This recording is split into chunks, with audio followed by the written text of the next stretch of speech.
Hey guys, it's Robert. I'm very excited to share new episode with you. It's probably my favorite yet. I'm talking with Shola Abidoye. She is originally from Washington, D.C. She is living in Georgia and she's doing AI solutions for different type of clients for nonprofits and family funds and so on. But we are talking about stuff that I'm really interested in about traveling and living in different places and the opportunities that we have now. Like not even, you don't have to be very rich person to do that. If you have like a base income, you can travel, you can live in different places, and you can take the most out of every country and see the culture and see the different technologies and different social settings. And yeah, we are talking about that. We are talking about AI and where is it going. So I hope you will enjoy it. And please, if you haven't already done that, please subscribe. It's very nice. Every time I see a bigger number, it's very nice for me, and it gives me motivation to do it and to share it with you. Thank you guys, and see you in the episode.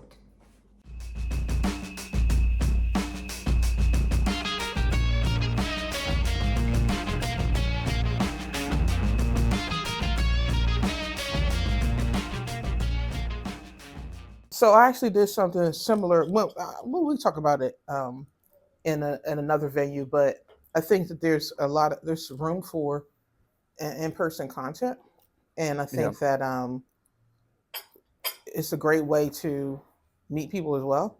I shot 12 episodes. It wasn't inexpensive at the Banksco Nomad Fest. I flew there, hired a videographer, negotiated a deal with Network, which is I seen some shots, I yeah, think, from it's it. it's considered one of the best. I would say pound for pound now co-working franchises in the Balkans. I mean, they had people that flew in from Japan to uh, kind of understand what they're doing in that part of the world. So I think that just kind of as a hypothesis, like an investment hypothesis, you have the Black Sea region, and historically there's always been a lot of trade around there, and you have Bulgaria, you have Turkey, and you have Georgia, and I think there's a lot of interesting opportunities there.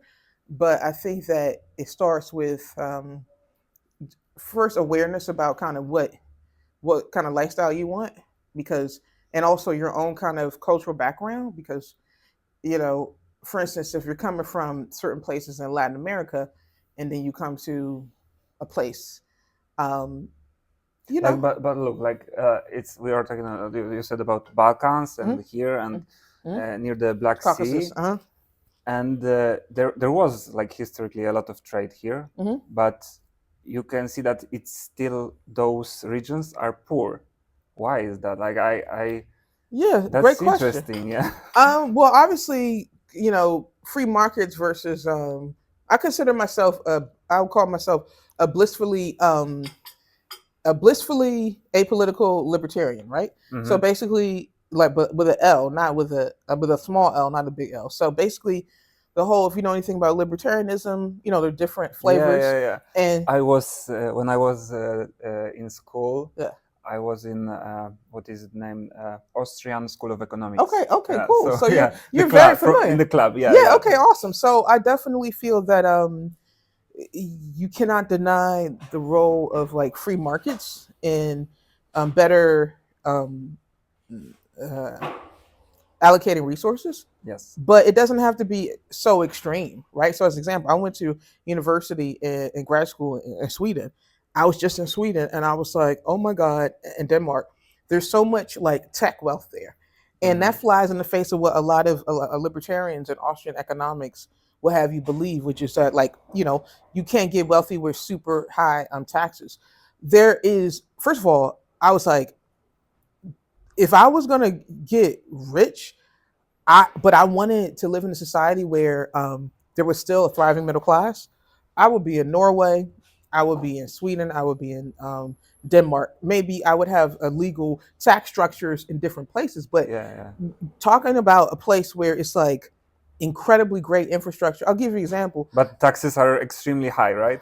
Taxes, actually, corporate taxes in that part of the world aren't high. Individual taxes are. Yeah. And when people always talk about, oh, taxes are so high, but asset income and business income are not the same as earned income. Yeah. And so, and the other thing too is like, so I guess what I'm saying here is that I think that you have places where there's extremes, right? So America is the extreme of free markets, and then you have, whatever, Cuba, which is the extreme of like communism, and then you have places in the middle, like a Denmark, like a Sweden, like a Norway, like a Finland, where there's still like a social element, but there's a massive amount of tech wealth being built in that part of the world.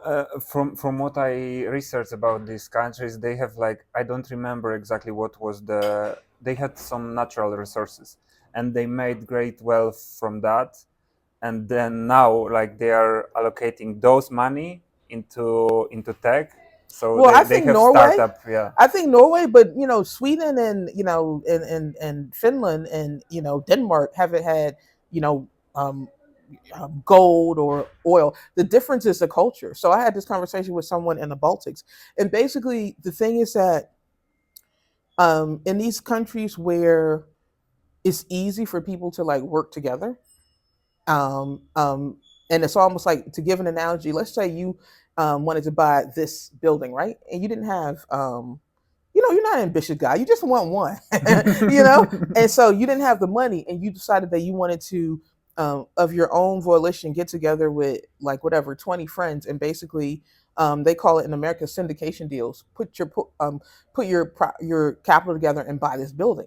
You have to come from a culture where there's trust, and in those parts of the world, like it's easy for people to work together, and also too, in parts of the world where people follow the rules, it's possible to have really good public resources, because in parts of the world where people don't trust, you'll have one person paying for 100 people, right? So for instance, I went to a co-working space in Sweden for AI training, and it's a free co-working space. They built a co-working space. Think about how cool this is. So if you want to register a domain in Sweden, it's .sc or .nu, and they take the money from registrations of the domain to pay for these innovation centers. So there's a free podcasting studio where so it's national, like it's exactly just like Uh-huh. just like a library. So they have a community podcast. How cool is that? You walk in and you see a schedule of all the community podcasts, and if you want to do your own podcast, it's set up incredible lighting, great sound. I'm like, so if you want to do your own podcast, if you want to do your own workshop, like 2 times a week there are classes on startups, and their whole idea is to take money from the registration of the domain, which is handled by the government, and reinvest it in innovation, because when you have a small country, you only need a few unicorns. Yeah, but like they are already countries which are extremely rich. Like I am from Poland, and Yeah. I've seen how country can change. Like Poland is one of the best, like changing, like developing country right now. And when I was growing up, it was like that. So I could see when I was a child, and there was a lot of streets were dangerous. You can say that. And now, like you can, like it's different, like a different country. Yeah. Like a lot of Poles are coming back. I'm told. Yeah. So I'm coming back. yeah, exactly. So I guess the main thing I'm pointing, I just use Sweden as an example, and what I'm saying is that I believe that, first of all, you can.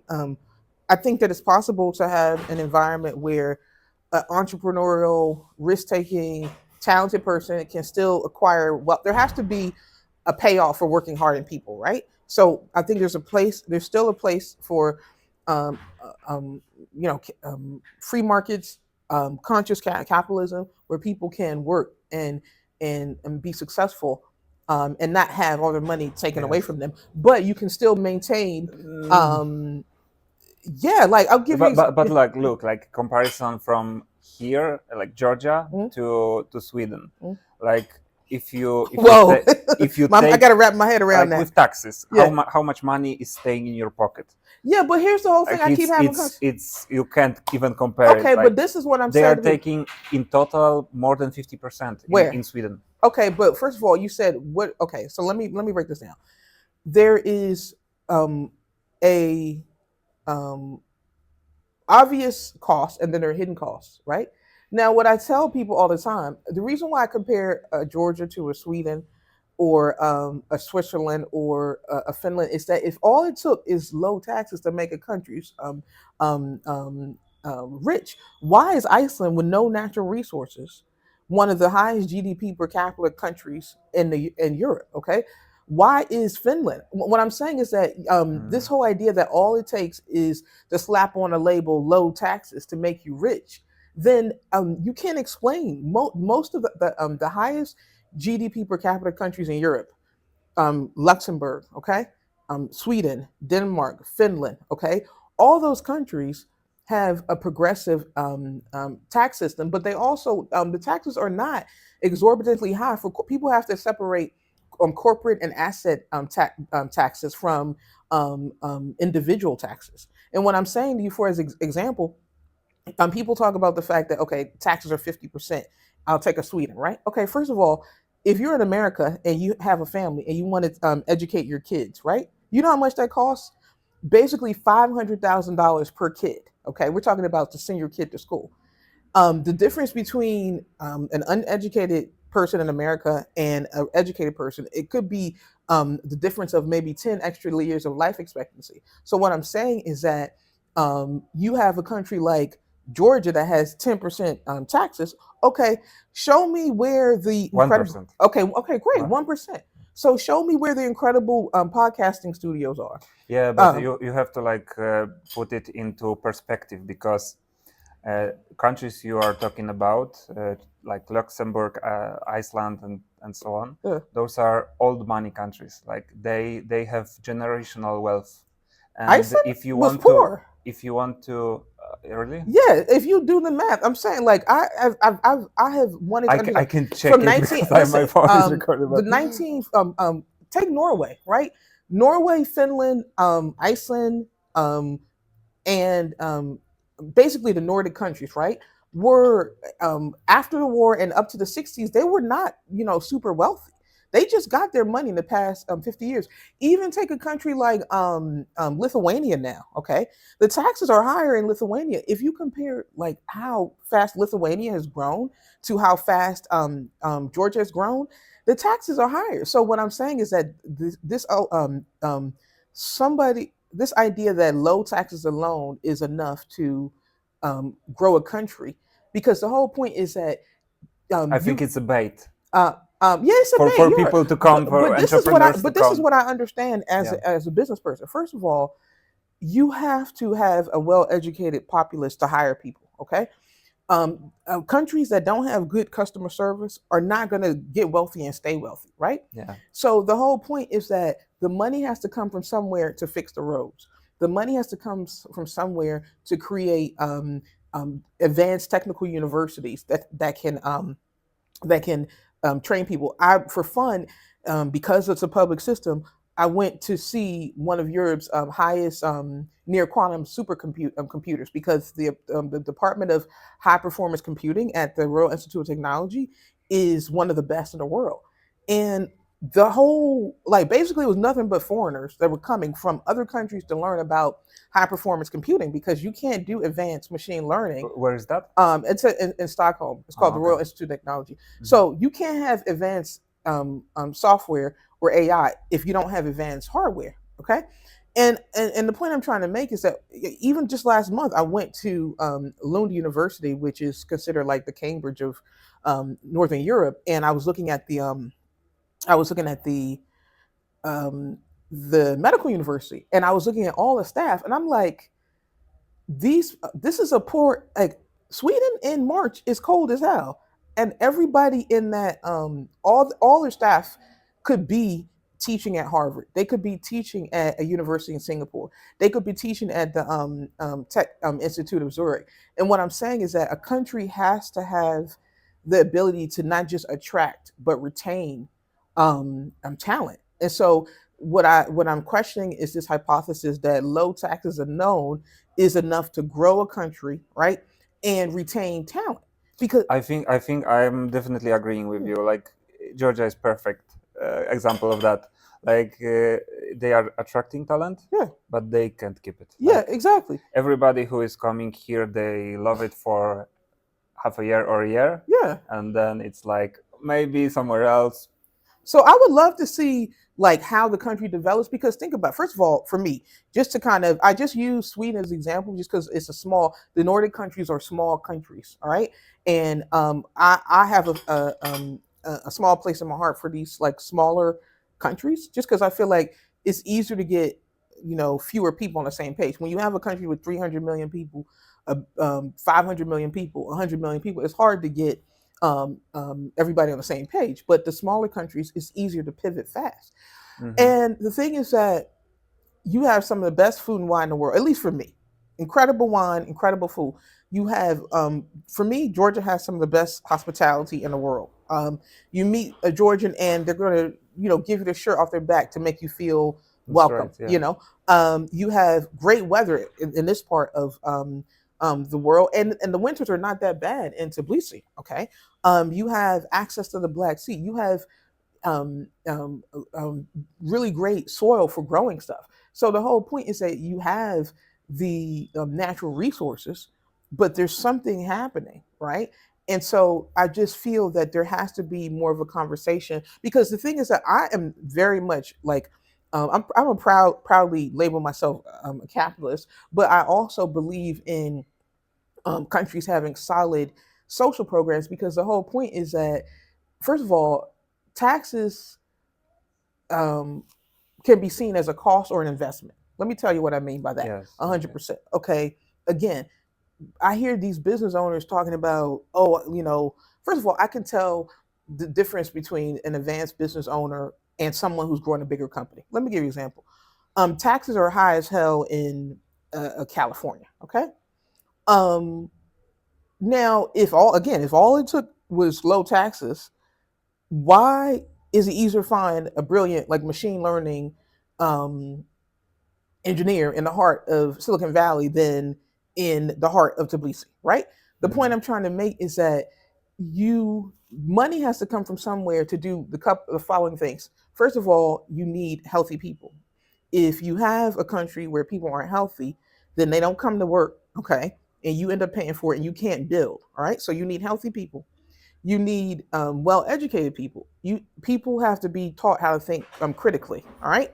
You need great infrastructure, all right?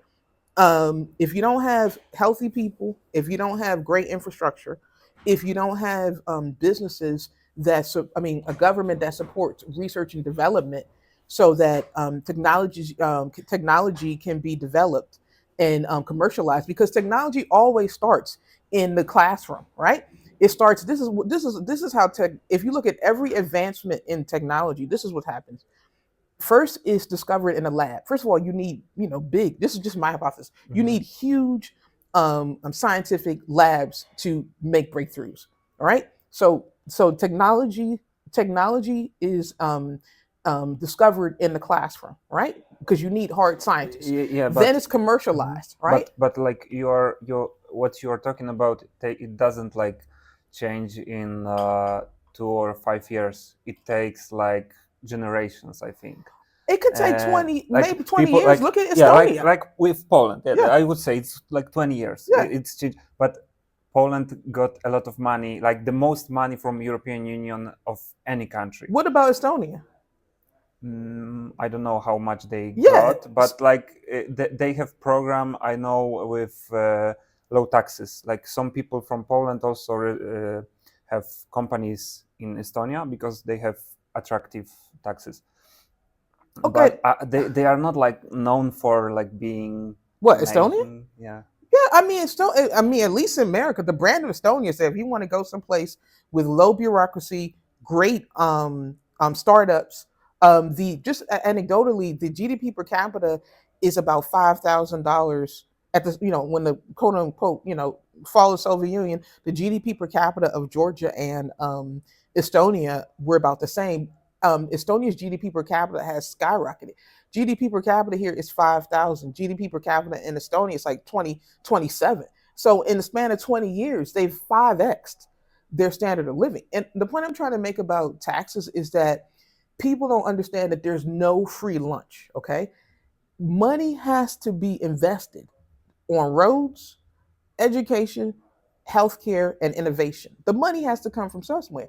Even let's take Switzerland. The thing is that people talk about how low taxes are in Switzerland. The taxes come from other areas. So the point is that if you have a country with low taxes, where is the money going to come from to build a society?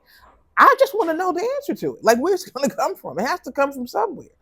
Okay. That's true. Yeah. So if the money is not coming from somewhere, then it's not getting done. The money has to come from somewhere, and also the mindset. And when I hear people talking about, oh, first of all, I'll give you an example. In Sweden, another place with high taxes, they have a program that if you they have these innovation centers. Basically, if you want to leave your job and do a startup and you apply, you will get basically the government will give you a runway of like 12 months. It's like, okay, we'll give you a stipend of like whatever. Let's just say $1,500 for 12 or 18 months while you're working on your business plan in Sweden. Uh-huh. The thing is that what they're doing is reducing the risk that it takes to start stuff for small people. For small people, yeah. Right? Mm-hmm. It's so easy to get capital. Do you understand? I was in Sweden and I met a fellow who bought a co-working space, and he's on this this is like his third exit. I mean, his company, self-funded, does 35 million visitors a year, and in the past 10 years, 350 million visitors. The point I'm trying to make is that I just think that when I'm looking at countries that are not developed, I'm saying to myself, we have to understand what's happening, and it's a mix of culture and governmental policy. It's very interesting because you are saying you are libertarian, mm-hmm. You're capitalist, but you are also saying social programs are good. They should be. They are. Yeah. I don't think it's a contradiction. I very rarely hear that, and I agree with that. I think it's not a contradiction. Just let me. Yeah. When I started in Poland, there's very little programs, like social programs for entrepreneurs, for people who want to start. Mm-hmm.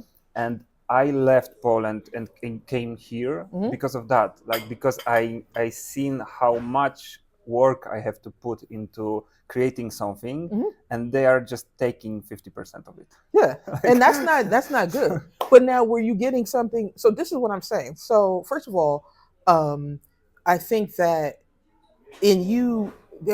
whenever you talk about taxes, you have to separate asset-based, different types of taxes, like corporate taxes, like business taxes, corporate taxes, asset-based taxes, and also the different deductions that you get. You might be in a country that, let's say, charges 50%, but if you're going to get a tax exemption because you go to them and say, okay, I'm investing, for the next whatever, 8 financial quarters, I'm investing in R&D, and you're going to get. So my whole point is that I think just looking at the face value of, they're like, oh, they're taking 50% of income.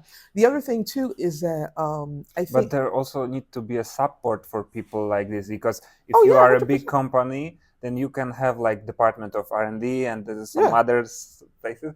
But if you are just one-man army, then you can't do that. Yeah, so there needs to be support for that. And I think it's very interesting what you're saying about Sweden, because I heard some things about it, and Poland, it's not at all like that. And what about US?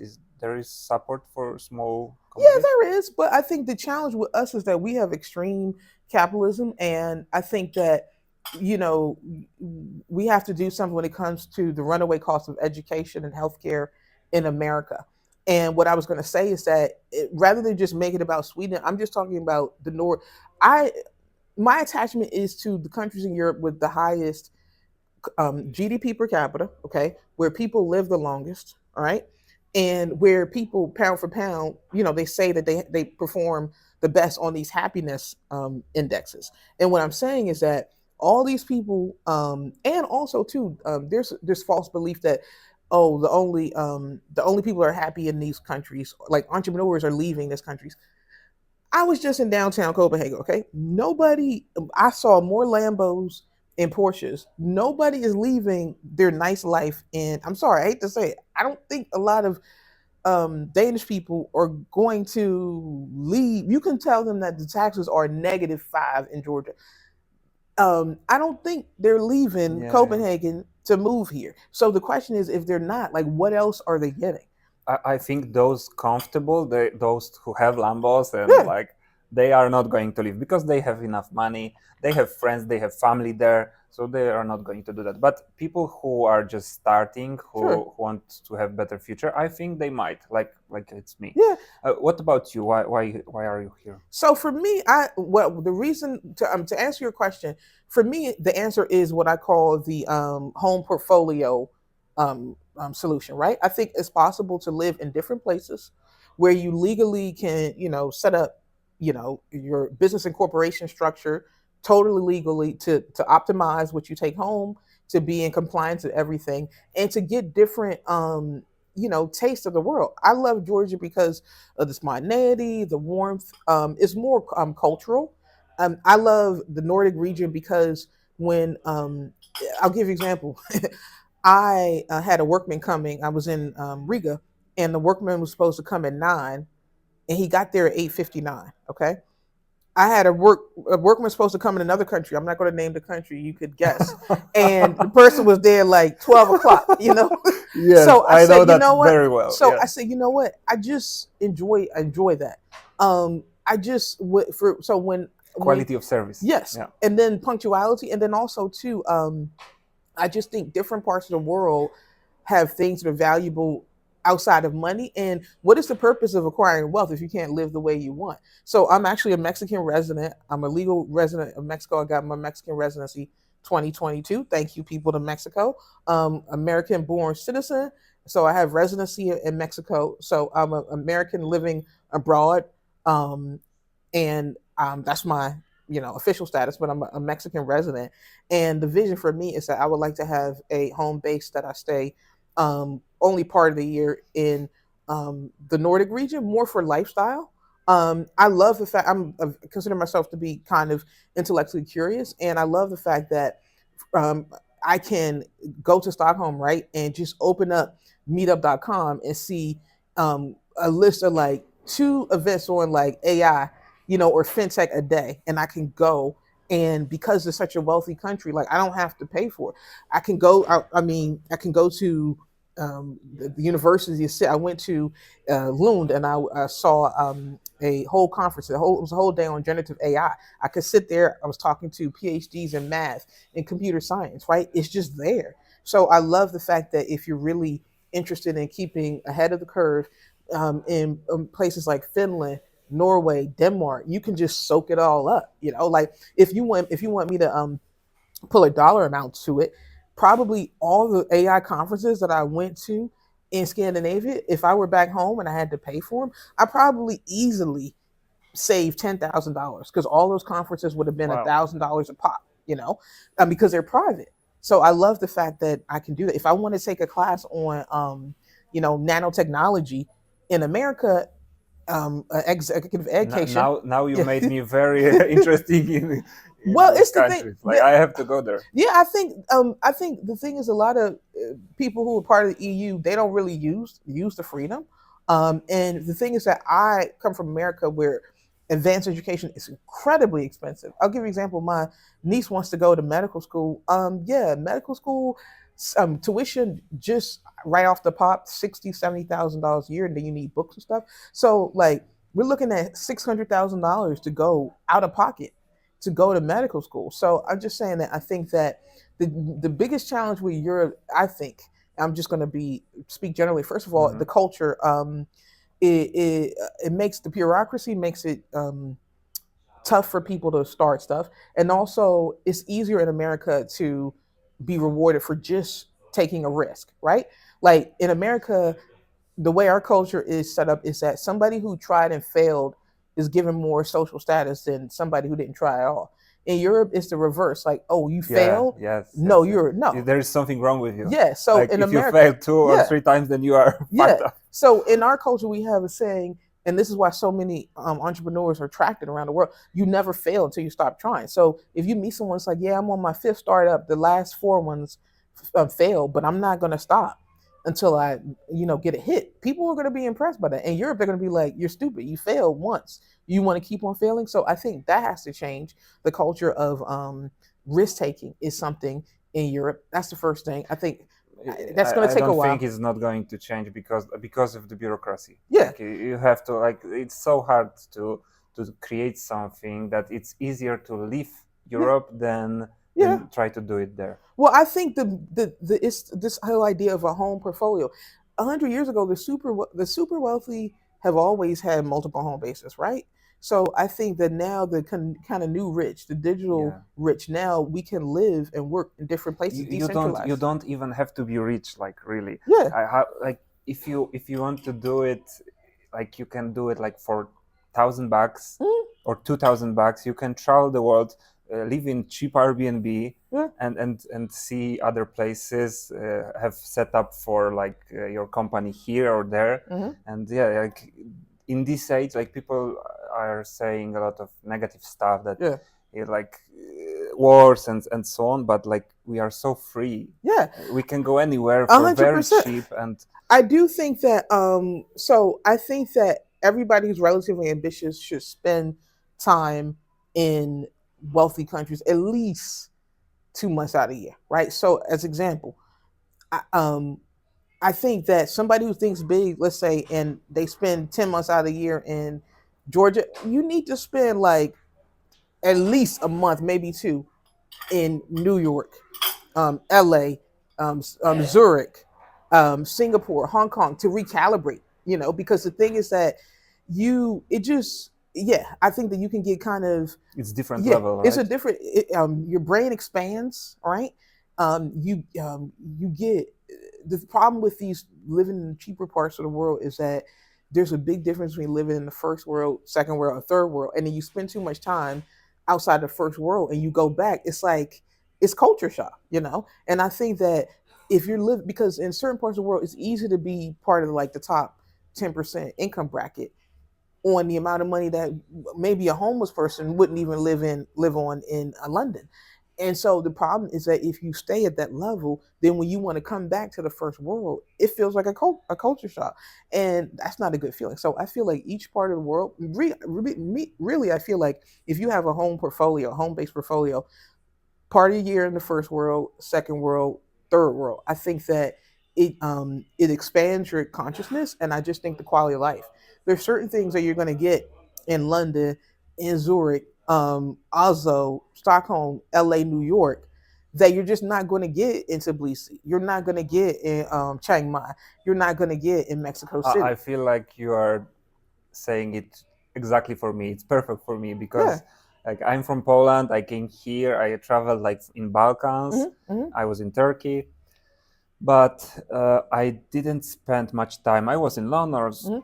I didn't spend much time in like developed places. Like I haven't been in the US, and I think that it will change my perspective. 1,000%. I think everybody who's ambitious, like I just being in Switzerland, like I spent some time not too far from Gstaad, and it was like it's like go to the parking lot and it's like billboards for private planes, and you're like, okay, this is next level. I went back home for a while, and basically I ordered some carry out, and it was like $40, something that would cost like $7 in Georgia.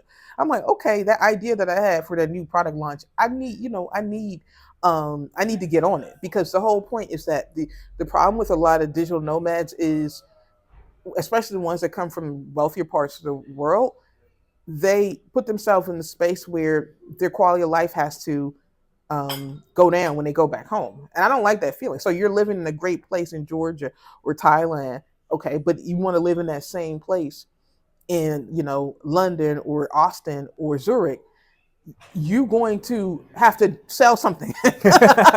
You're going to, Your soul, yeah, probably. exactly, yeah, or some kind of high ticket offer you're going to need. But the thing is that the thing is that where I say there's no free lunch is that there's also more economic opportunity. I had a conversation with a fellow in Bulgaria about I'm just a big fan of Switzerland. I think Switzerland it has combined for me right now. I think Switzerland is basically the USA of Europe because you have a very favorable, free market oriented tax system. You have they take good care of the Swiss. You don't hear much about like problems with refugees. Not to be politically incorrect in Switzerland because they already know. Yeah, if you come to Switzerland, they're going to kick you out. So they're not even come. The irony is how much diversity there is in downtown Geneva and Zurich. My mind was amazed because people come to the Swiss attract people like I'm here to make money, save it, and go home. And so it was actually amazing because it's like, wow, this is a place. It felt like America. Swiss is like Switzerland. that? Yeah, you can listen. You can work you as just go there, earn money, and I mean, if you obviously you have to get a work permit. yeah. Often it's from your employer, but the thing is that the average Swiss is well to do. So it's like the thing is that let's say people who work in the bathroom, okay, you can make 45, 48, 50,000 US dollars a year cleaning bathrooms in Switzerland. Now, I know that this is not a fantasy. It's a reality. What I'm telling you, somebody can come from a Mexico, all right, or Guatemala and work in Switzerland. They can work for 7 years, save up money, take that money, buy real estate, and they retire. It's absolutely possible to retire in 15 years. And so these people, I'm like, this place is like, so they come, they already know it's very difficult to get Swiss citizenship. So they're not even coming. They're not coming for the refugee benefits because they're not doing that on the conservative side. So for me, Switzerland is a place where you have favorable tax policy, you have diversity, you have like an entrepreneurial spirit, and you have the Swiss citizens are taken care of. So I think it's possible to marry great like free market policies with social programs that benefit mostly the people who pay taxes. And what you get is Switzerland. I mean, to me, Switzerland is like I think pound for pound one of the best run countries in Europe. It's interesting what you're saying because most people in the internet they are saying that you hear a lot of bad stuff about US, about Europe. Everybody is saying like go to Malaysia, go to Georgia, and so on. But it's like when you go there, when you like here, like you can see that it's not perfect. One word for you. We have a saying in America, brokies, okay? I hate to say it, but you have a lot of brokies, okay? But talking you about know this the digital nomad, like the no, what is this his name? Nomad capitalist? Nomad capitalist, yes. Yeah, but I he's mean, saying he's very rich and he's trying to sell all of those places. Yeah, I think that I think that first of all, he's not accounting for the cultural part, right? So, for instance, I don't want to live in not everybody wants to live in Southeast Asia where you're going to be eaten by mutant mosquitoes. They don't want that. That's the first thing. Second thing is that people want to be closer to friends and family, which is important if they're in the West. And the third thing is that there is, how can I say this? I think that there is something to be said. I want to live in the country, even if I can afford more. I like living in the country that has a comfortable middle class. Okay, so they're going to these countries and they're not really thinking about that. Now you can move to, certain oil-rich countries with a comfortable middle class, but that's not a democracy. Like those are benevolent dictatorships. So my whole point is that I think that people kind of people talking bad about Europe or I think America. Number one, I mean, I just think they don't really appreciate the good stuff. And then the other thing is that it doesn't have. It can be a. I like thinking in ands, not or. Right. So I would not want to live in Europe all year round, but I wouldn't want to live in these second or third world countries all year round. I think you can take a year and break it up into, 6 months or 4 months or Exactly, 3 months, and so you get the best. There are things that you're going to get in wealthy European countries you're not going to get anyplace else. And then you can juggle your Yeah. tax residency, so you can get 100%. best of all of this. Exactly. And then the other thing too is that I hate to say it, I don't want to be, dissing the passport bros, but I mean, let's be honest. A lot of these people going to Malaysia, nobody cares about. Okay, you make 10K, you make 5K or 10K a month. Nobody cares about that in Switzerland. You know what I mean? Nobody cares about that in Austin. So I think if people who they want to feel like they're at the top of the food chain, that's because a lot of people they don't feel like they can make it in a Europe or America, because America, listen, for the most part, if you have enough capital, every place is going to be like nice. You know what I mean? Yeah. Like, so my whole point is that there's certain things that you get culturally in Europe or America, you're not going to get someplace else. Yeah, but if you want to stay in one place and you choose like America, maybe not, but maybe Europe, you choose Switzerland, you have to sell your soul to get to be on this top level. So but what do you mean by sell your? It's not what does realistic. It mean sell your? So okay, let's tease this out. You need to work 12 hours, 18 hours a day and be very, very smart, because competition there is like you are not competing only with intelligent people, you're also competing with extremely rich people. Okay, so let me tease this out. As someone's living with, first of all, Switzerland is like America, right?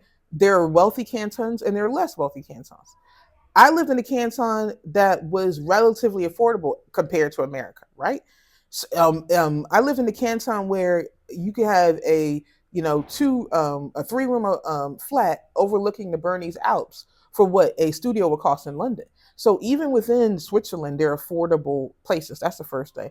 The second thing is that affordable in comparison to the most expensive places. No, right? but I mean, this is what I'm saying. Yes, okay. Yeah. But then, so that's the first thing. But what I'm saying is that they've done a lot of studies to show that above a certain amount of income, you don't really feel it. So I guess what I'm saying is that I think that there are too many people running away from the West because they're hearing, first of all, they haven't been to these, less developed countries. And after a certain period of time, I don't care how cheap it is, you want the lights to stay on. You want good customer service. Yeah. You want to ask somebody something and you don't want their default to be no.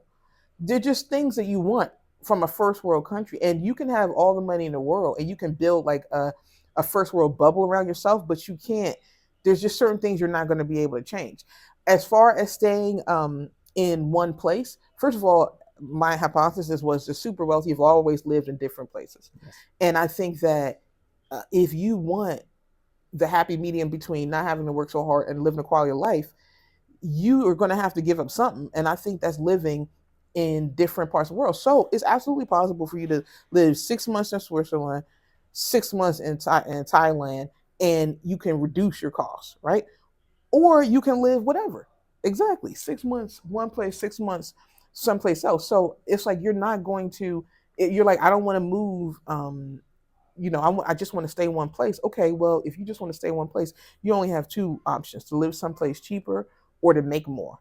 Yeah, if you are looking at just staying in one place, then maybe like the most expensive places are not the best choice. Yeah. But your strategy, I think, is perfect. Like for most people. Yeah. Because no matter how much, like if you are ultra rich, then you don't like you don't need to choose. Like every day you can be somewhere else. Yeah, 100%. But like if you are a little poorer or middle class, then you can, like, for example, live in Georgia, have like low taxes, pay just 1%, and then another half of the year live in, for example, Switzerland. Yeah. And you have both of you have And best of both like, worlds. let's just use some hard numbers. So let's just say there's a YouTube channel and basically goes and looks at different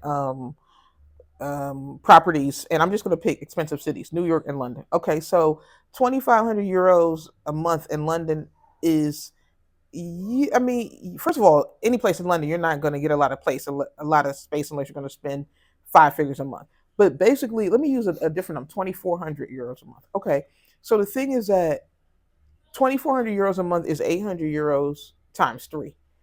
There are absolutely places on the planet where you can get an incredible upper middle class home for 800 euros a month, right? Yeah. So you can, let's say there's something about London, you want to go to shows or Zurich or whatever.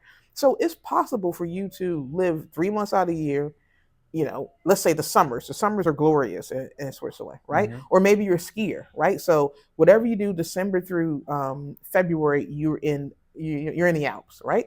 So you live 3 months a year in Switzerland, and then the other parts of the year, you're other places.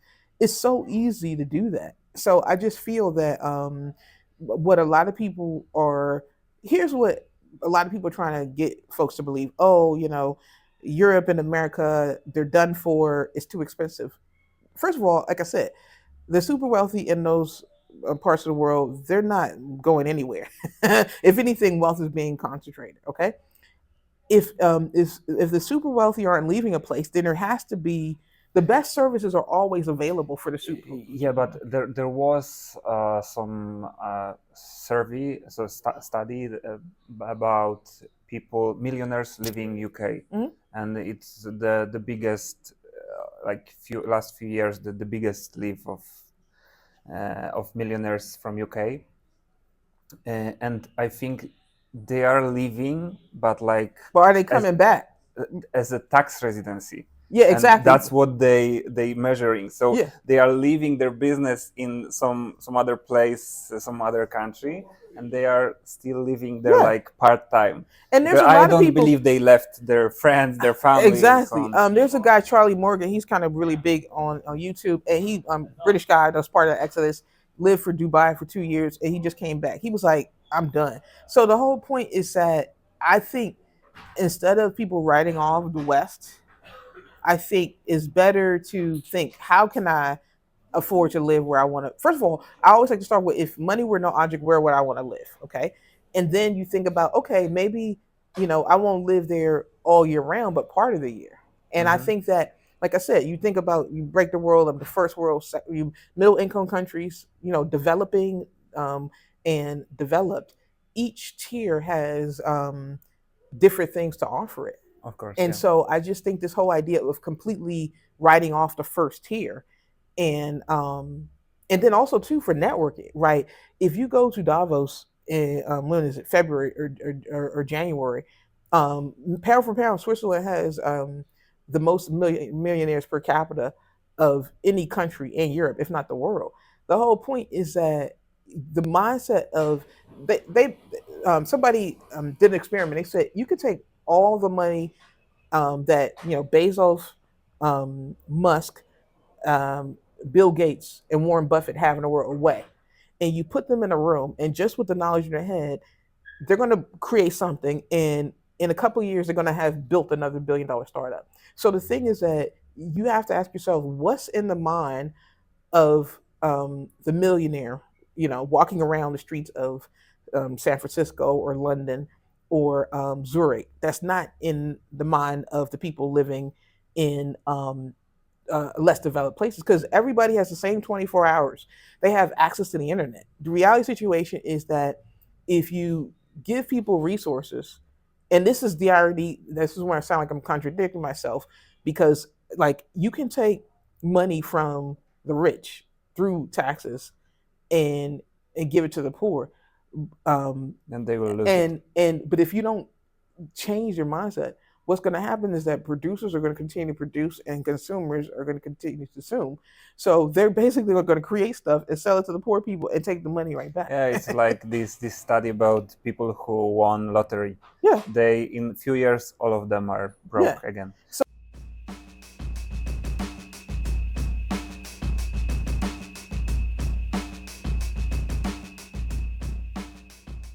So um, tell me what do you do? Like, all right. what's your story? And So my story is that I started off in the States. I'm native Washingtonian on my mother's side, 3 generations. My dad is an engineer, retired CEO that moved to the States from West your Africa. surname is Abidoye. Abidoye. Yep, it's Abidoye? Nigerian. Yeah. Nigerian. Yeah, so my dad is immigrated to the States years ago, not too many years. And so I grew up in an entrepreneurial family and a family of engineers. We have 5 engineers in the family, all the disciplines. We got chemical engineering, electrical, mechanical, and civil. And I was going to be Wow. a computer engineer, but I switched my major to economics. And right after school, I kind of graduated from a top tier university in the States. And I basically did what people were doing at the time, which is either you go work for a consulting firm or you work for a investment bank. So I did investment banking. I mean, I worked for a consulting firm for a while. I did investment banking in the summer.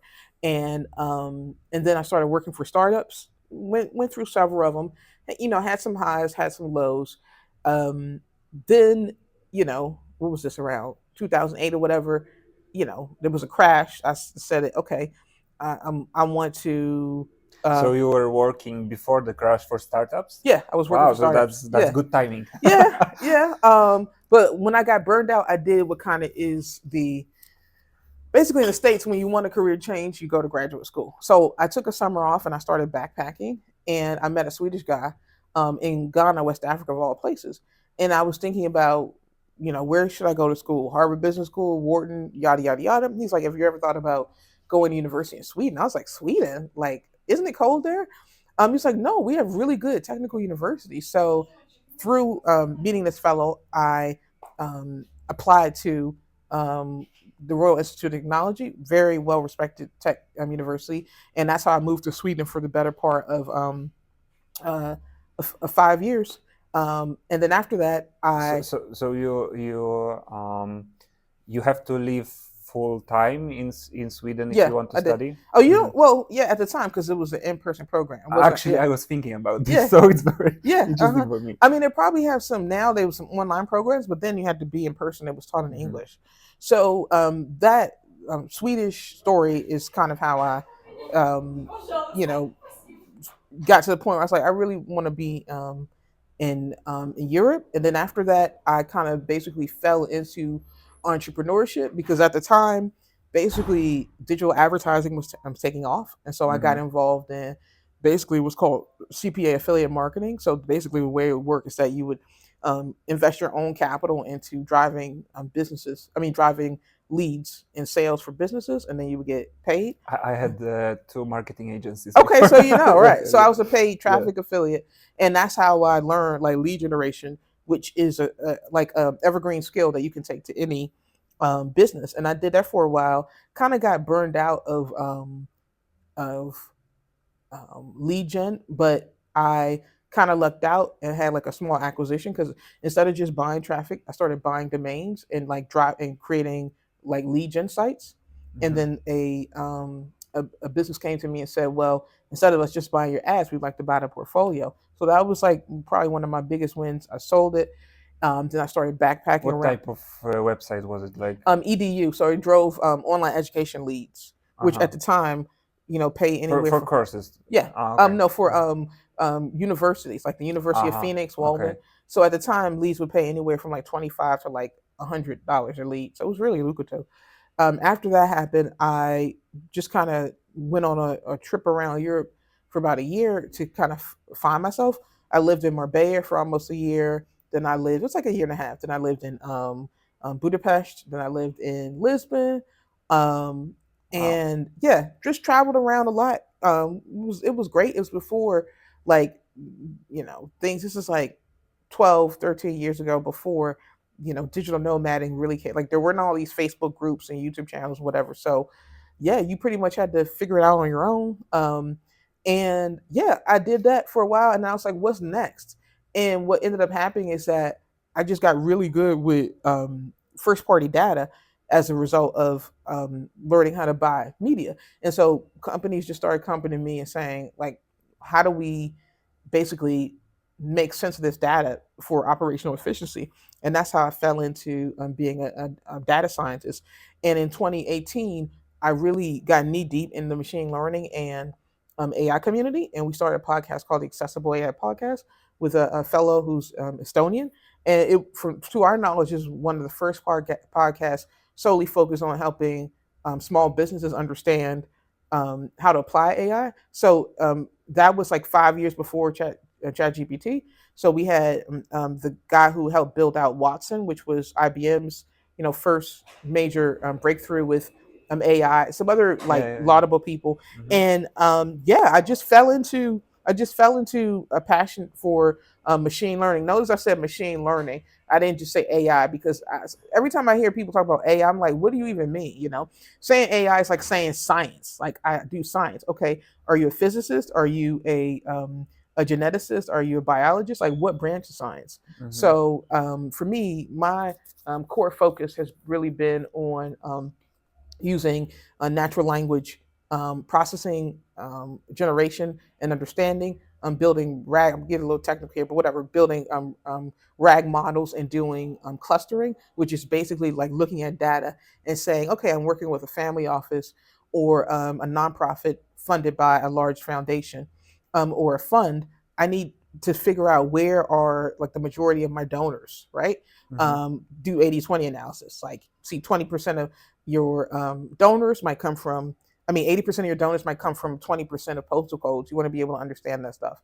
And the goal in doing this has just literally been to provide services and, run a lean organization and invest profits. And my long-term game is to start a search fund, which basically... Just to make it simpler, so you are helping foundations to get donors, right? Right. Funds, foundation. My target market is funds, foundations, and family offices to help them basically with digital operations. So that basically includes using data to support anything related to using data to support anything related to operations because you can't automate without the use of your data, right? So as example, you have a CRM and you want to like automate sending out, let's say, yearly or biannual mailings to your biggest donors. All right, how do you connect your first-party data to the API of a direct mail ordering services? The way I like to describe it to people who might not really be familiar with machine learning and artificial intelligence is that think of the body, right? So anatomy, you have your brain, you have your nervous system, and you have your limbs, right? So artificial intelligence, the LLMs are like just the brain, okay? But the thing is that you need a nervous system, a way to pass a signal from your brain to your hands, right? So that is where the APIs and now we have something called NCPs come in to play. The data, right? So you have the brain, you have the data, and then you have the actual business apps to actually automate. So automation is connecting like brain with all of the body, brain, but the nervous system is the part that the best way of looking at it is that the data is what connects the brain to the limbs, right? So all the apps that people use for any business process are the limbs, your feet. They actually physically do the labor.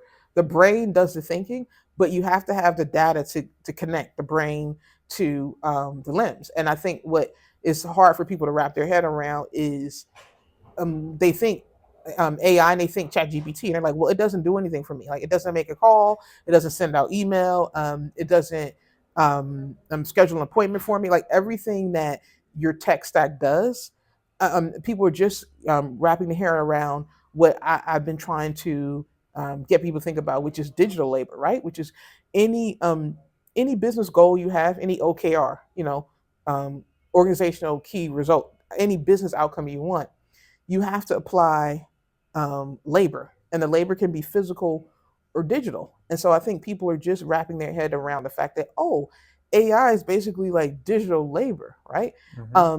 Now in an organization, there's like two types of labor. There's like strategic labor, the thinking, the planning, and then the actual doing, right? You can sit in a boardroom and think up a plan for a sales campaign, but then you have to have people to physically make the sales calls. So I think small businesses and even many large businesses now are just wrapping their head around the fact that, okay, wow, um, okay, I can get people to do high level thinking, or I can get machine LM to do thinking, but now how do I actually get the physical work done? And I think And those most are AI agents, right?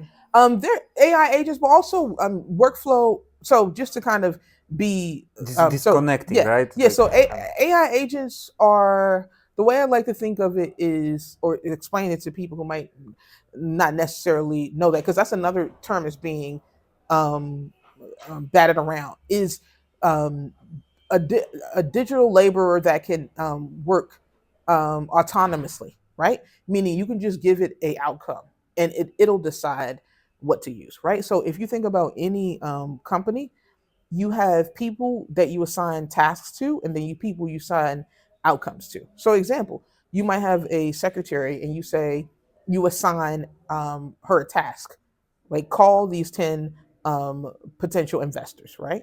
Let's say you have a research assistant. That's a task. Call these 10 people, right? An outcome is um, close me 10 new investors within the next 90 days.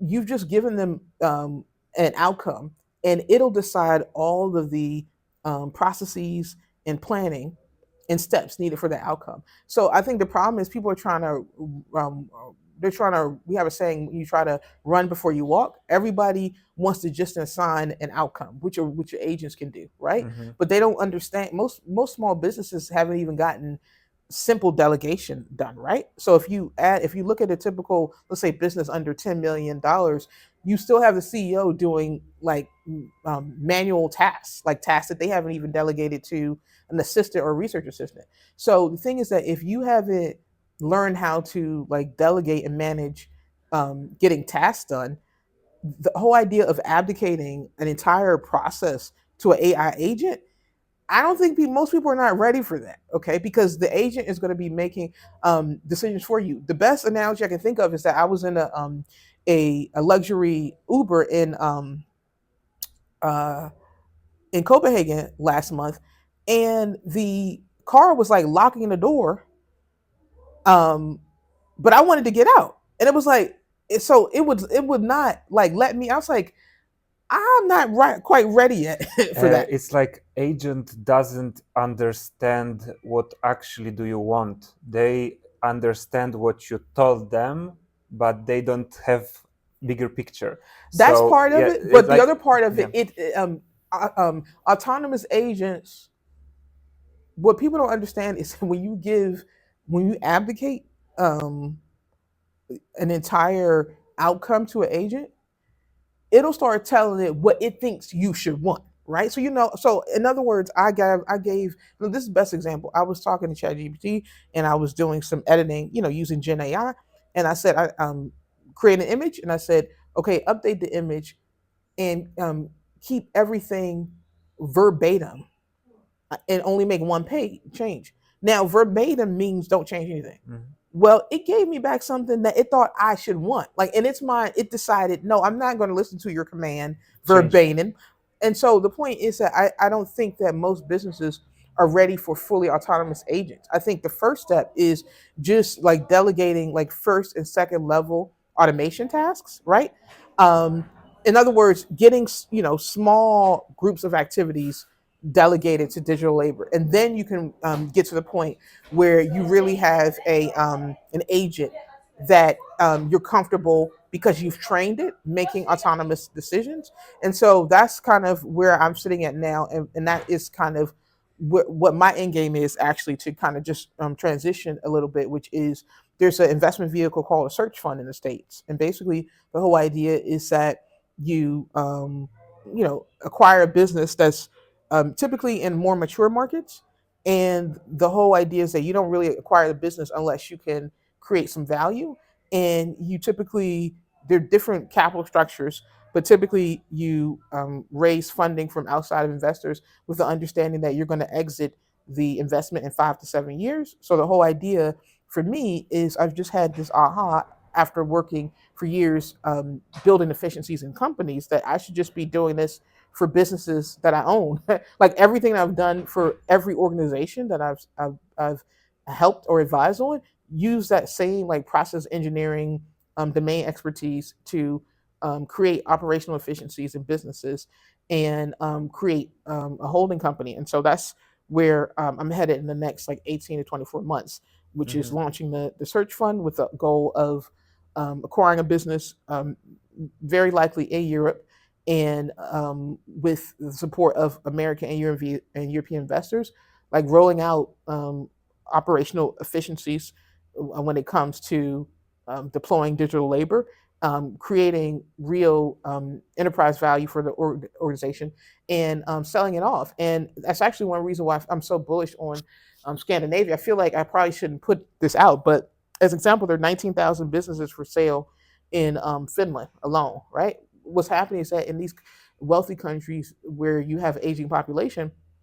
a lot of the business owners, they want to retire, but their kids don't want to own a, let me just say, a profession, a facilities management business, right? AI is not going to disrupt like commercial laundry cleaning anytime soon, right? But you have a business that might be doing 20 or 25%, EBITDA, and they have a solid brand. They've been around for 35 years. They have contracts, some public, some private, and they're just really good businesses. And these people, they're not. The thing is that everybody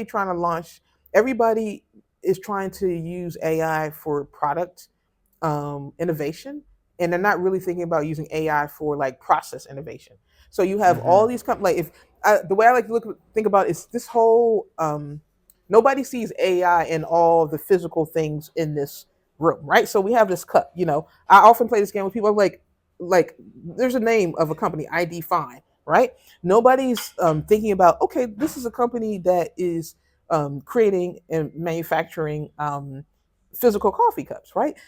ChatGPT is not going to disrupt the coffee cup business. This could actually be a $20 million, for all we know, this could be a $20 million company, and they're not concerned with starting the next AI agent startup, right? These chairs, there is a company that manufactures, you flush the toilet, there's I told you I come from a family engineer, so like when you flush your toilet, there's a pin that drops down. That technology hasn't changed in like 100 years. You could be a CEO of a tech company.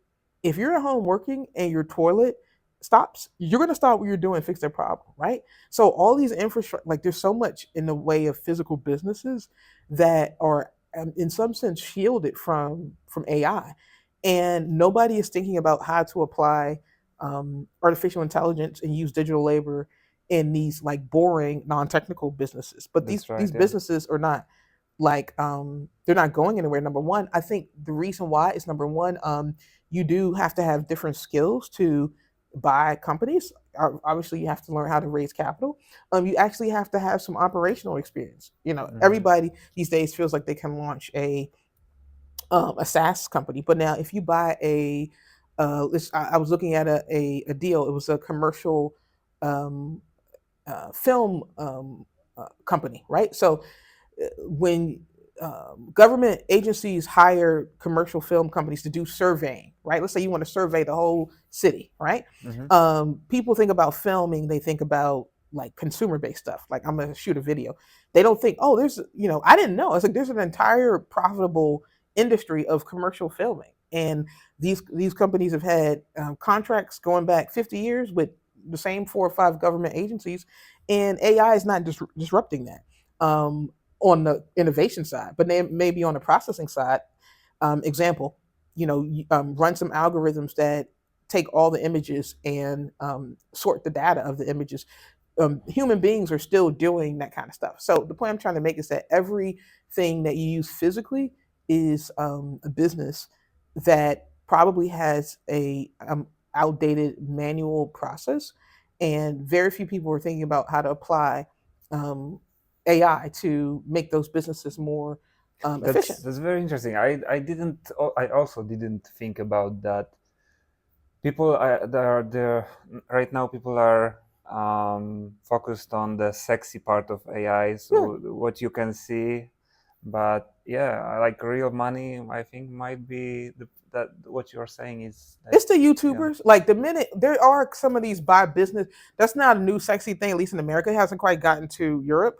But now there are all these YouTubers talk about don't start a business, buy a business.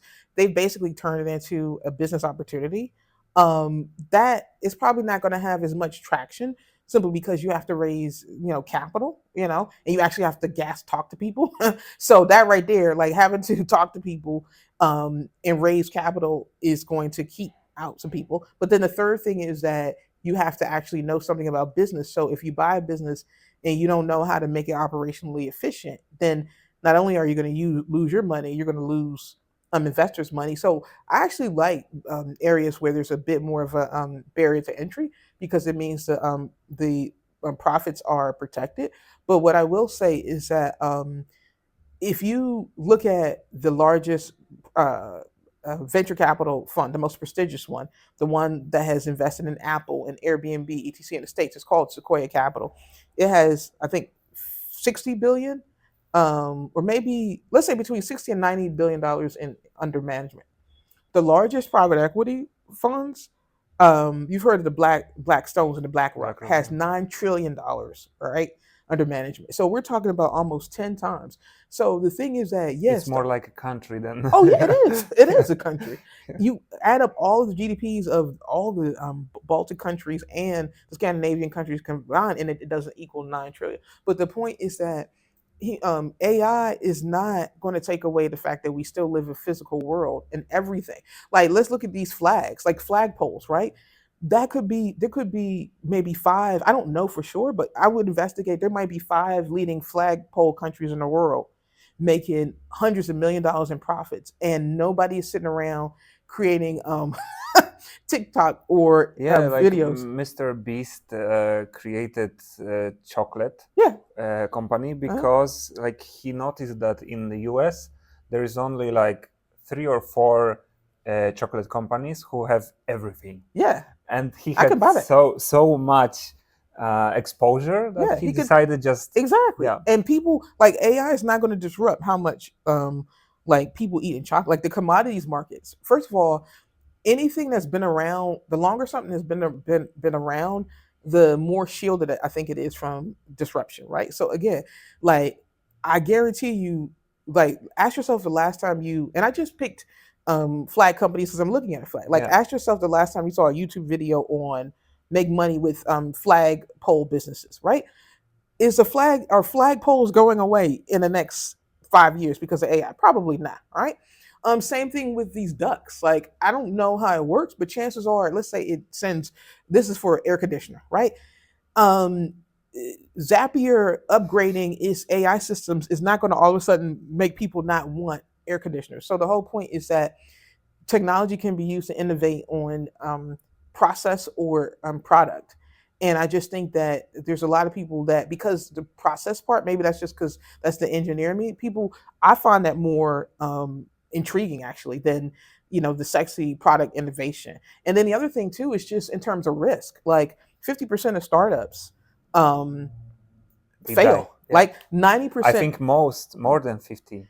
Well, 50, and I think in the first 5 years or whatever, and then Yeah. like after 7 years, 90% of acquisitions 5 years into it are still profitable. So the thing is that if you're just asking yourself what has the least risk, acquisition entrepreneurship is less risky than startup entrepreneurship. What requires more capital? Yeah, I mean acquisition entrepreneurship requires more capital, but I actually think that if I were somebody really smart now, a young person, let's say in their 20s, I would not start a business. What I would do is find a very, um, let's just say, open minded owner of a profitable business, maybe that's like 3 to 5 years from retirement. I would apprentice myself under them. And then I would do what's called a management buyout, which is I would buy the company from the retiring business owner, right?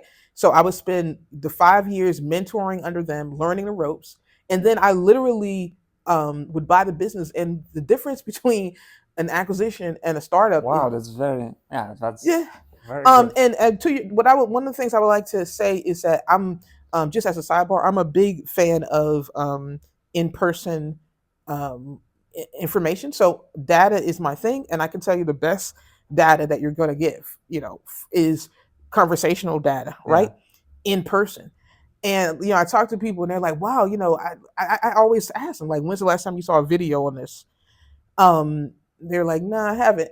I was like, I get, but if you go to events, like, this is what people are talking about. So even in the era of TikTok, YouTube, people think knowledge is ubiquitous.